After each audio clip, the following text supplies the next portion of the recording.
എൻ്റെ പേര് നിമ്മി. ഇതെൻ്റെ ഹസ്ബൻഡ് സിജോ. മൂത്ത മകള് ആൻവിയ, രണ്ടാമത്തെ മകള് എമിലിയ. ഞങ്ങൾ തൃശ്ശൂരിൽ നിന്നാണ് വരുന്നത്.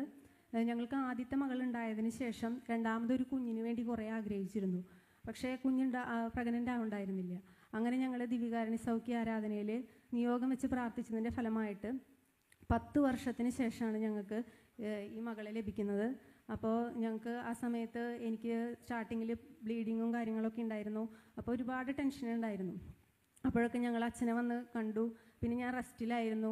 അപ്പോൾ പല ഹെൽത്ത് ഇഷ്യൂസ് എനിക്ക് ആ പ്രഗ്നൻസി പീരീഡിൽ ഉണ്ടായിരുന്നു. അപ്പോഴൊക്കെ ഞാൻ അച്ഛന് മെസ്സേജ് അയക്കും. അപ്പോൾ അച്ഛൻ പ്രാർത്ഥിക്കാമെന്ന് പറഞ്ഞ് തിരിച്ച് മെസ്സേജ് അയക്കും. അങ്ങനെ അതൊക്കെ തരണം ചെയ്ത് ഞങ്ങൾക്ക് നോർമൽ ഡെലിവറിയിലൂടെ ഒരു കുഴപ്പമില്ലാണ്ട് ഒരു പെൺകുഞ്ഞിനെ നൽകി ദിവികാരുണ്യ ഈശോ അനുഗ്രഹിച്ചു. അതുപോലെ തന്നെ ഡെലിവറിക്ക് ശേഷം ഒരു 3.5 മാസത്തിലും 5.5 മാസത്തിലും മോൾക്ക് വൈറൽ ഫീവറും ഡിസെൻട്രി ഒക്കെ വന്നിട്ട് 2 ട്രിപ്പ് ഹോസ്പിറ്റലൈസ് ആയിട്ടുണ്ടായിരുന്നു. അപ്പോഴും ഞാൻ അച്ഛനെ വിളിച്ച് പറഞ്ഞു. അച്ഛൻ പ്രാർത്ഥിച്ചു. അതൊക്കെ അതിൻ്റെ പീക്ക് ലെവലിൽ എത്താണ്ട് ഒരു കുഴപ്പമില്ലാണ്ട് ഞങ്ങൾ ഡിസ്ചാർജായി പോന്നു. ഇപ്പോൾ കുഴപ്പമൊന്നുമില്ല.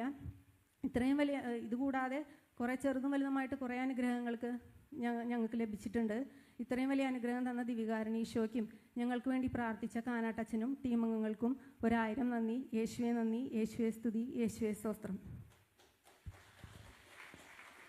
നല്ല സന്തോഷത്തോടെ ഇന്ന് കൈകളടിച്ച് ഉറക്കിയെന്ന് കൈകളടിച്ച് നന്ദി പറഞ്ഞ്. പ്രിയമുള്ളവർ, മൂത്ത കൊച്ചിന് 10 വയസ്സായി കഴിഞ്ഞപ്പോൾ 10 വർഷങ്ങൾക്ക് ശേഷം ഇതാ വീണ്ടും ഒരു കുഞ്ഞിനെ കൂടി നൽകി ഈ കുടുംബത്തെ അനുഗ്രഹിച്ചു. അവരുടെ ഏറെ വർഷമായിട്ടുള്ള ആഗ്രഹവും പ്രാർത്ഥനയും ഒക്കെയായിരുന്നു അത്. പക്ഷേ ദിവികാരുണ്യ ആരാധനയെ സമർപ്പിച്ച് ഇങ്ങനെ ആരാധനയിൽ പങ്കുകൊണ്ട് നിയോഗം വെച്ച് സമർപ്പിച്ച് പ്രാർത്ഥിച്ചപ്പോൾ ഈ ആഗ്രഹവും നിറവേറ്റി കൊടുത്തു. ദിവികാരുണ്യ ഈശോ അനുഗ്രഹിച്ചു.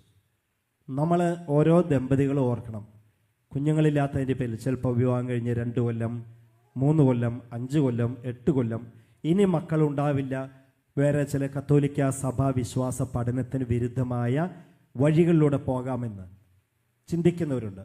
മറ്റൊരുദാഹരണം പറഞ്ഞാൽ IVF-ന് പോയേക്കാവുന്ന സഭ അരുത് എന്ന് പറഞ്ഞിട്ടുള്ള കാര്യമാണ്. ഇവർ വിശ്വാസത്തോടെ കാത്തിരുന്നു പ്രാർത്ഥിച്ചു. 10 വർഷത്തിന് ശേഷം ഇതാ ഈശോ കുഞ്ഞിനെ കൊടുത്ത് അനുഗ്രഹിച്ചെങ്കിൽ നമ്മൾ ഉറച്ച വിശ്വാസത്തോടെ ഓരോ ദമ്പതികളിലും കർത്താവിനെ ആശ്രയിച്ചോ അവിടുന്ന് മക്കളെ നൽകി അനുഗ്രഹിക്കും. ഈ കുടുംബത്തെ ഇതുപോലെ അനുഗ്രഹിച്ചതിന് കൈകൾ ഉയർത്തിയടിച്ച് കർത്താവിന് നമുക്ക് സന്തോഷത്തോടെ നന്ദി പറയാം.